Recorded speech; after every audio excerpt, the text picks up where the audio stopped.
Hello and welcome to the European Dialogue. In today's episode, we are turning our attention to one of the most pressing and complex policy areas shaping Europe's relationship with the world, migration governance. And I'm delighted to be joined by Mansah Amoah, a researcher, project coordinator and doctoral candidate at the Centre for Human Rights at the University of Pretoria. Mansah brings a truly rich perspective to this topic. She holds both a degree in law with the distinction and a master's in multidisciplinary human rights from the University of Pretoria. Her academic interests span South Africa's foreign policy, international law, private law and human rights, with a strong focus on socio-economic rights. Her doctoral research zeroes in on irregular migration in Southern Africa, examining border control, smuggling, the securitisation of migration, and the legal frameworks that underpin all of it. She's also deeply engaged with a growing challenge, the impact of climate change on forced displacement across the region. In our conversation, we unpack how the EU works with African countries to manage migration. We talk about what these partnerships look like in practices, how power imbalances shape them, and most importantly, what they mean for migrants on the ground. And looking ahead, we explore how European migration policies may or may not be adapting to climate-driven displacement in Southern Africa. It's a timely and important discussion, and I'm so pleased to share it with you. So before we dive in, a quick plug for the EU Values Network. If you enjoyed this episode or any of our podcast, please take a moment to like, subscribe, or follow wherever you're listening. You can also find us on social media through our website, and if you're into podcasts, you might also like our short video collection that we're putting on our YouTube channel as well. So enough from me. Without further ado, let's get into it. Welcome to the show, Mansah. Thank you, Emily, for having me. So let's start with a bit about you. What first drew you to study the relationship between migration, human rights, and international policy, particularly in the EU-Africa context? So at our center, we offer around 14 advanced human rights courses throughout the year. And back in 2023, I attended one on forcefully displaced persons in Africa. And it really opened my eyes to the hurdles migrants and asylum seekers face. So after completing my master's in multidisciplinary human rights, I knew I had to dive in deeper. So I set my sights on a doctorate in migration and refugee law. And when I first applied, my plan was to explore how interdisciplinary approaches could strengthen the protection of migrants and refugees at sea, especially given the risks they encounter on their journey. But as I dug in deeper, I became fascinated by another angle, how criminalizing smuggling through migration policies can criminalize irregular migration. And then you see this most clearly in the dangerous routes migrants and asylum seekers take through conflict-torn countries and across the Mediterranean Sea, where so many people risk everything just for a chance at a better life in Europe, and also to escape what they're going through in their home countries. And basically, the EU rolls out migration policies to curb smuggling right into Europe. But in practice, these measures have unintended consequences.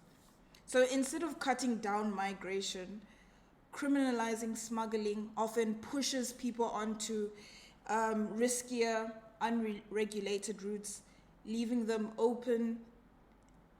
even more exposed to abuse and violence. So my supervisor, Professor Magnus Chilander, and we saw this firsthand in the paper we co-authored, where we used Niger as one of our case studies. So yeah, that's why I was very much drawn into pursuing this research. Nice. That's super interesting to hear about. Thank you for sharing. And how brilliant to have been working alongside Magnus Kielander as well, a friend of the EU Values Network. So then moving on to your research, you have examined how the EU engages with African countries to manage migration. Can you walk us through how these kinds of partnerships work in practice? What kinds of human rights questions do they raise? Okay, so first we can unpack the type of funding that is involved. So the EU provides significant funding, often through instruments such as the European Union Emergency Trust Fund for Africa, which had a mandate of promoting stability, economic development, and addressing the root causes of irregular migration and displaced persons in Africa. So then it was largely succeeded by the NDICI Global Europe. And what that stands for is the Neighborhood Development and International Cooperation Instrument.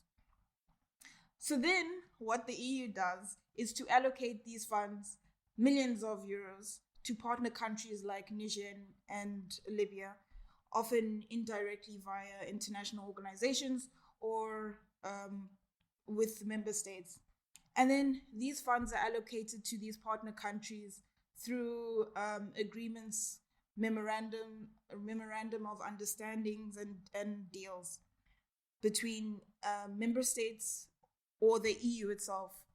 For example, there's the EU-Turkey deal, and then there's a memorandum of understanding between Italy and Libya, and also the memorandum of understanding, the MOU between the EU and Tunisia. With, amongst other things, the whole purpose of these MOUs and agreements is to stop the flows of irregular migration to Europe. So, in essence, what the EU does is to outsource migration control to these partner countries. And the EU not only provides financial assistance, but it also provides operational assistance, training, and support for capacity building in these partner countries. So, a key operational goal of these agreements and deals is enabling partner countries' authorities, for example, in the case of Libya, the Libyan Coast Guard, so being trained and equipped by EU and Italy to intercept migrants at sea or on land before they even reach the EU territory and return them to the detention facilities on African soil. And tasked to provide assistance in these, what we call them pushbacks, because we're pushing them back to their country, back to the African country that they came from, is Frontex, which is the European Border and Coast Guard Agency. So Frontex, what Frontex does is assisting with interceptions of boats and providing air surveillance and other operational assistance. And all of what I mentioned is what externalization of borders entails. So it's basically extraterritorial actions used by states to stop migrants and asylum seekers from entering the jurisdiction or of destination countries. So this in turn raises serious human rights concerns. Because by outsourcing migration control to states with poor human rights records, for example, Libya, the EU and its member states sidestep their own international obligations. And most notably, the principle of non-refoulement, which is a fundamental principle of international law that prohibits states from returning individuals to a country where they would face a serious risk of persecution, torture, or other cruel, inhumane, or degrading treatment or punishment. And it also leads migrants and asylum seekers open to chain refoulement. So what chain refoulement is it's when migrants are transferred from one country to another until they eventually end up back into their country of origin, where they were fleeing this country because they were facing human rights violations, and now you're back to square one. So what we can see is that the EU is complicit. So what is done is the provisions of funds to Frontex and the Libyan Coast Guard, who have been accused of multiple human rights violations. And let's not even talk about the Libyan detention centers, because that's a whole yeah. So then this brings to my final point. Migrants are often unable to access asylum procedures. So this effectively strips away the right to seek protection for those with genuine refugee claims. and denying them of other fundamental rights. Because how can anyone obtain refugee status if they're never even given the opportunity to apply? Yeah. Oof. Oh, my goodness, Mansah. I'm so glad to be talking with you today about all of this, but wow, it's so heavy, it's so hard.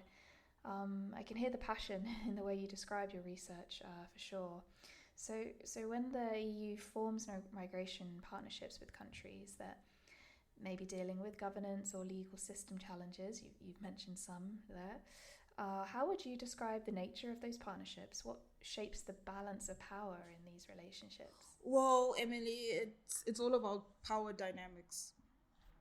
So the EU arrives with resources and other forms of assistance, such as visa facilitation, development grants, training, equipment, and even budgetary support, and ties them to compliance with migration control benchmarks, such as you have to perform screenings for the EU. You have to do the returns. You have to do the border management. And on the other side sits a partner country, often in need of aid. And that dependence creates a clear hierarchy. The EU wields the conditionality as leverage, dangling benefits in exchange for cooperation. And with such dependence, there is always the threat to rescind aid and resources. For example, Niger has been very heavily aid dependent, despite the country having an abundance of resources such as uranium. And what the EU has promised before the coup happened in Niger, the EU assisted with developmental aid in exchange that Niger will implement this migration law that they have, this anti-smuggling migration law that they have called Law 2015-36. And in exchange for that law, the EU provided aid. Yes. So yes, the EU holds all the cards. Gosh, thank you, Mansah. So an incredibly unequal power balance then. Thank you for shining a light on that, because it's very interesting and very refreshing to have this kind of perspective for our network. Could you tell us a little bit more about the real life experiences migrants are having as a result of the EU's migration policies? So I've encountered countless of heartbreaking accounts in my research. It's, as you said, it's very heavy. Migrants abandoned at sea, drowning, and subjected to systematic human rights abuses. So when I consider the true human cost of the EU's external migration policies, I always think of a 2018 documentary that I watched. It's called Torture, Death, and Slavery: Inside the Deadly Migrant Journey to Europe. So what it does, it follows people from Niger as they cross the Libyan desert, which forms part of the Saharan desert, with smugglers. So these people endure brutal Libyan detention centers where they face abuse and forced labor, sexual violence, torture, etc. And then it shows them being crammed onto overcrowded boats in the next leg of the journey, which is the Mediterranean crossing. So it details that whole journey up until those that have managed to reach Italy. So what sets this particular documentary apart is its use of migrants' own voices, describing how they negotiate fees for their own smuggling, how they navigate checkpoints, and how they confront each new threat that they face. And alongside on the ground footage that we see of this whole journey. Mm-hmm. And you know what really stood out for me from the documentary is that one of the migrants mentioned that in Africa there's no human rights. And I was like, that's very powerful, that that they were able to see that throughout their journey that they've been treated terribly, that they haven't there hasn't been any hope in that regard. So it's simultaneously a practical guide to one of the world's most dangerous migration routes and a tragic illustration of those who dare to make the journey. And I also watched this 2023 Oscar-nominated film called, and I hope I'm pronouncing it right, Io Capitano, it's Italian. So it echoes the documentary's themes, though as a narrative feature. Because watching it, you realize that what unfolds on screen is a more kinder version of the true and far more harrowing experiences endured by migrants as compared to the documentary. So the movie follows two cousins from Senegal on the same brutal trek through Niger and Libya before they risk the Mediterranean crossing to Italy. And the film doesn't flinch from the horrors rarely seen in headlines. It covers the torture in the Libyan detention camps, modern day slavery, deaths from dehydration in the desert, and people lost at sea. And then finally, I also watched another documentary called Europe's Most Fortified Border is in Africa. And I found that quite interesting that it's not in Europe, it's in Africa, the most fortified border. So it zeroes in on Melilla, which is Spain's enclave in Morocco.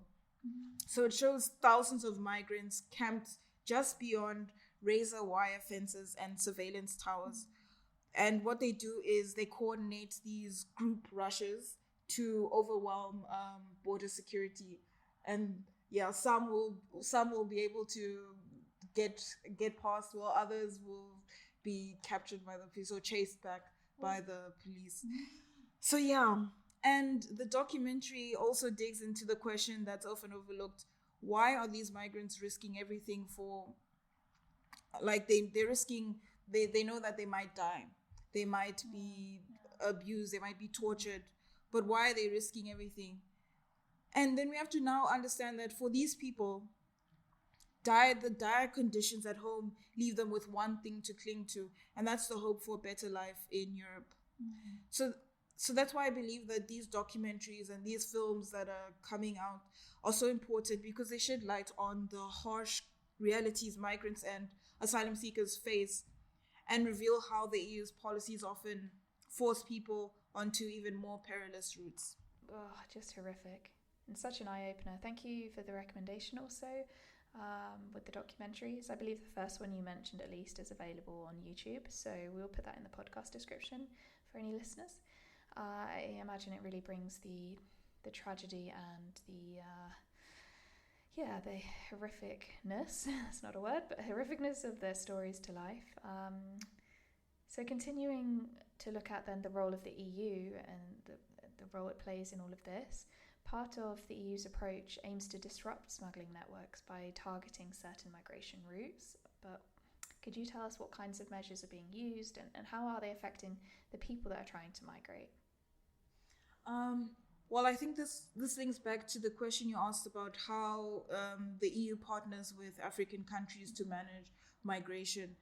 So for example, the MOU between Libya and Italy aimed to combat irregular migration and strengthen their shared border security. And measures under that agreement include beefing up border controls, fortifying crossing points, and increasing surveillance and enlisting third-party actors to intercept migrants, for example, Frontex. While these steps may hide smuggling networks, they rarely stop people from moving. They simply push them onto riskier routes where they face bribery, abduction, or exploitation by armed groups and smugglers. And I know in the documentary I mentioned many times the migrants are being abandoned in the desert. You know that desert, the Libyan desert. Yeah, they're being left by smugglers to fend for themselves. They're like, here's 3 liters of water, go walk this way. So they're just left there on their own devices, not knowing where they're going. It's very sad. So they, and what's interesting with these policies, they also criminalize anyone who tries to help migrants. So it's whether it's NGOs or migrants themselves. And this, and as I mentioned, this is reflected in those documentaries in the movie I mentioned.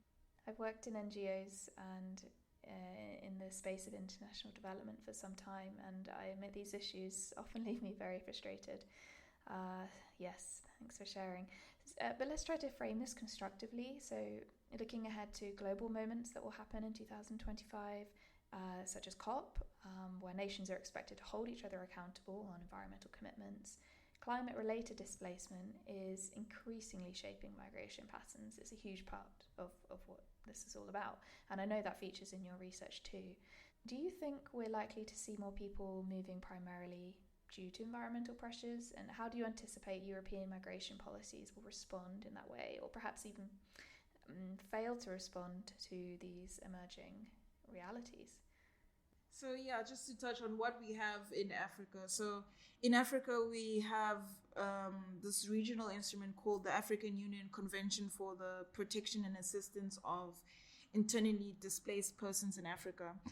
We call it the Kampala Convention, and it was adopted in 2009. And it addresses internal displacement caused by armed conflict, natural disasters, and large-scale development projects in Africa.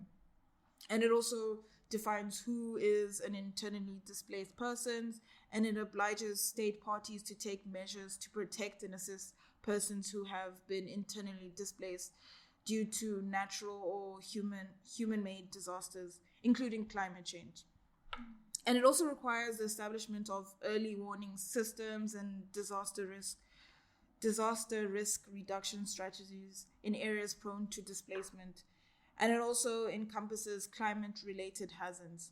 So it's a very pertinent and much-needed regional human rights instrument, although typically with states, it's under-ratified. So not a lot of countries have ratified this instrument, even though it's very relevant in the situation in Africa. So on the flip side, I believe that the EU policies do not effectively address climate-induced displacement, because on paper, there's plenty of talk about addressing root causes through development aid and resilience building. But in practice, the emphasis remains squarely on deterrence. Stepped up border fencing, surveillance, and outsourcing responsibility to transit countries, the externalisation of borders. And many a times, migrants then undertake this dangerous journey through transit countries and facing the Mediterranean Sea just to get to Europe, are forced to leave their home countries due to climate-induced disasters. And I can give you an example. In 2023, Cyclone Freddy completely devastated a large part of Mozambique, internally displacing countless of people. So it's migrants like these who have a legitimate reason for leaving their home countries, but they can't even gain access to the fundamental right to even be able to access procedures that will allow them to gain formal refugee status. So they are intercepted and pushed back to unsafe countries where they face even more hardships and human rights violations. So I've given a Southern African example, but there's plenty from South Sudan, where they face food insecurity because of droughts. Well, I'm afraid that is all we have time for today. Thank you so much, Mansah, for your time and expertise. Do you have anything else you'd like to share about your research? Thank you, Emily. It was a pleasure being here and to talk about my research. And what I'm trying to say here is that there's a major disconnect between what is being said and what happens on the ground. policies framed at helping, they do the exact opposite. And the EU and its member states avoid direct responsibility of violations that occur at sea. So there's a need to rethink how the EU needs to rethink how they approach migration within their policies. Great. Well, thank you so much. And listeners, tell us what you think. You can find all the information mentioned in today's episode in the podcast description, and we want to hear from you. So leave us a comment. You can find us on SoundCloud, YouTube, Spotify, and well, across our social media as well. We would really value your feedback. Thank you very much for listening.